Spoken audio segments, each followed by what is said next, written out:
Hey, this is Mario Rubalcaba, and I'm here to talk about these covers. So, this was actually my first cover for Poweredge, a magazine that didn't last too long, but when it was around, it was a really killer mag. My memories of this day were that I met up with Brennan Schaffel, a fellow Vista skateboarder that probably one of the first people I ever started skating with. Yeah, you name it. Like, we were literally holding boards by the nose and just flapping them and jumping off benches. That was like our first trick as kids, because we rode BMX bikes before we started skating. Okay. And then so we started getting into skating at the same time. But this particular day we met up with Rick Kosick and a few other guys. I can't remember, but we went up to like around like Magic Mountain area, I think, and Rick took us to this ditch, I believe. Killer little spot. You could just kind of use it as a half pipe or carve some little corners and stuff. It was cool. But I always wondered where that spot was. yeah, so I didn't really have any plans on, like, I don't remember if this is my photo shoot or if Brennan's. It was just a big group going to shoot photos. Yeah. And I remember thinking about trying no complies on this bank, and I'd never done it before like this. And we were doing them in street all day long. Sure. That was kind of the rage at the time still. And so I started doing it, and it started happening, and it felt really good to do that trick on transition. And Rick just started taking a couple pictures, and then a few months later this came out as a cover. It was cool. So not planned. And did you see it on the grocery store shelf, or did you get one in the mail? Do you remember seeing it for the first time? I think because I was going into Alva, the offices, pretty often at the time. And I think someone that just worked at the office was like, hey, like, check it out, like, just threw it in my lap or something like that. I was so stoked. So so underneath this red Alva shirt I used to wear Hang 10 shirts a lot. It was like a 70s surf company striped shirt. Yeah. And my uncle had a ton of them, so I just kind of grew up wearing those, and I used to always wear those shirts. But I remember, I'm so glad I put this Alva shirt over the Hang 10 shirt, and to try and get a little promo going, because I was either just about to turn pro or I just turned pro actually.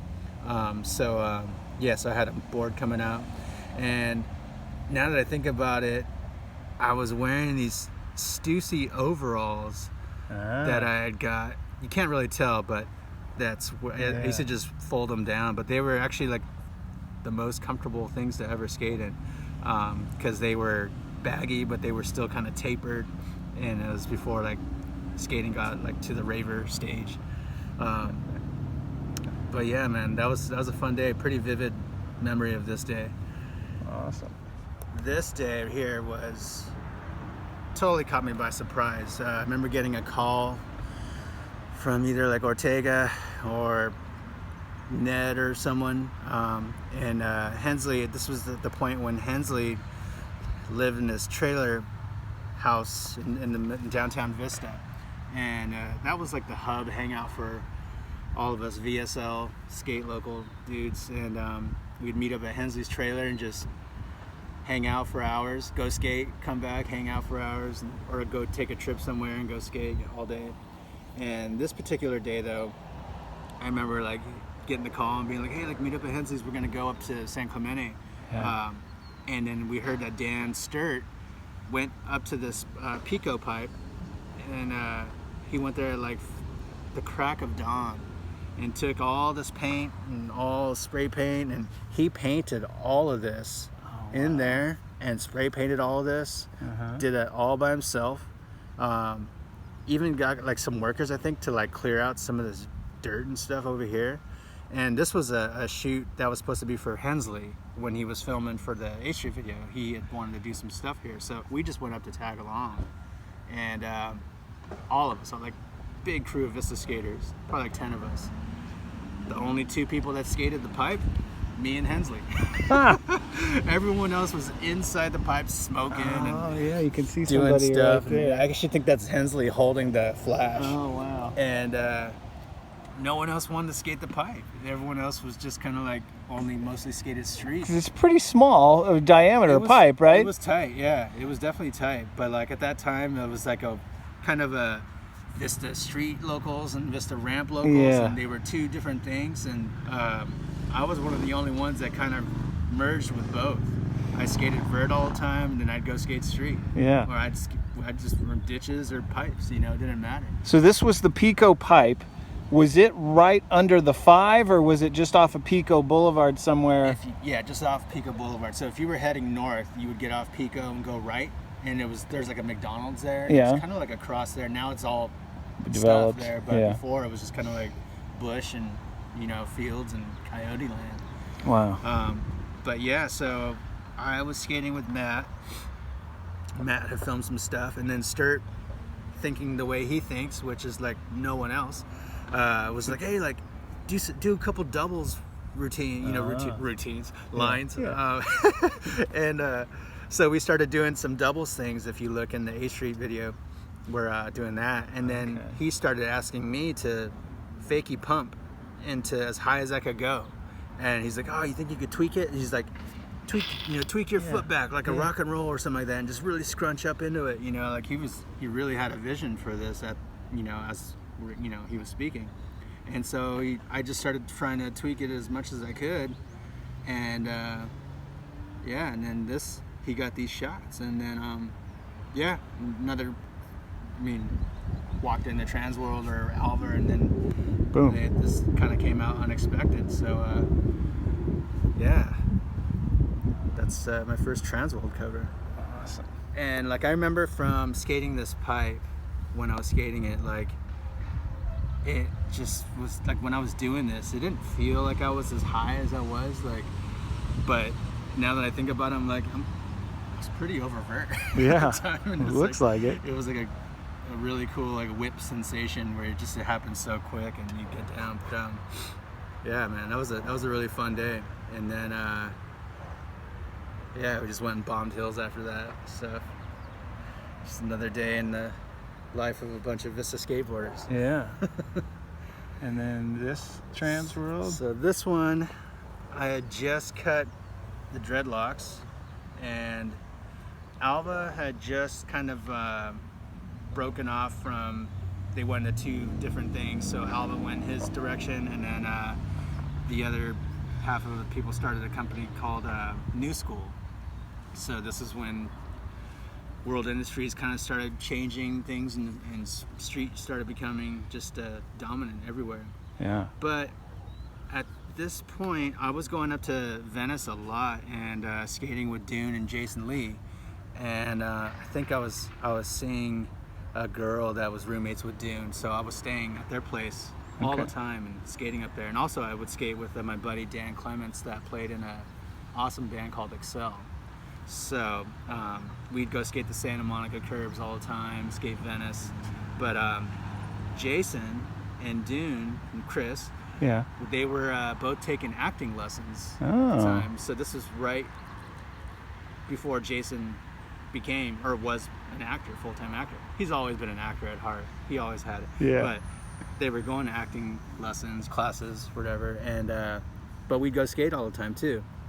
And this session was with Dune, Gabriel Rodriguez, I remember, and maybe, I don't think Rudy was there. It might have been a pretty small session, but Spike Jonze came along to shoot some pictures of those guys, or just of the session. And at the time, this gap was pretty popular. It was starting to get some, coverage in magazines and stuff, and it was. Was it over by the beach or more in downtown? A little bit more inland, not too far from the beach though. Okay.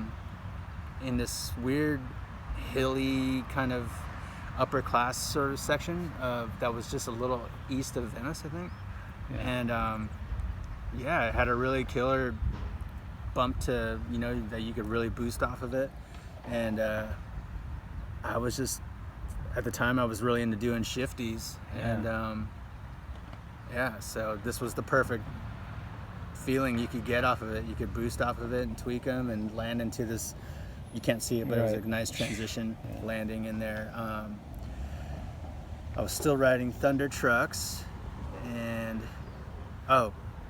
these cabs, but they were the mountain biking cabs. Yeah, so at the time you can't see them, but this colorway was unique to the mountain biking section of Vans, but they also had a Velcro strap over the front of it. So if you skated vert, it kind of helped protect the laces. Yeah. But another thing I discovered when I skated those shoes that I actually liked at the time was that the sole was a different formula from the normal waffle print that they used. It was blue, or like a dark gray, or like a light blue, and it was harder. So at first it wasn't as grippy as the traditional waffle Vans sole, but once you got used to it, it kind of felt good for like things like not having it be as grippy, and it just kind of like had a looseness to it that I got used to, and I really liked those shoes when I was able to get them. And this Spike took a bunch of photos, and this one popped out as a cover as well. Totally unexpected. So each one of these were spontaneous surprises. Tremendous. And never got a Thrasher cover. But 2 Transworld covers. I can't complain about that. Tremendous. When I talk about classic covers or covers from your youth that just are burned in your head, what would any ones in particular come to mind? There's a couple that, depending on what era of skateboarding, I kind of like think about. One of the first covers I got into, and it was one of the first mags I ever owned, was actually one of Billy Ruff. That skated for GNS. Yeah. He did a demo at my middle school, and it was on the old Vans plexiglass half pipes that were no flat bottom. They were portable. Yeah. And they had a platform or a deck that must have been like only like a foot and a half tops, and they were still standing on top of it, up there. And, sketchy. And that demo got me so hyped on like diving deeper into skateboarding more than I already was. And they handed out free issues of Transworld that day, and he was on the cover of it, and he wasn't doing anything crazy. I think it was just a nice tucked knee frontside air. Yeah, that's great that they were giving out issues at the school demos. Yeah.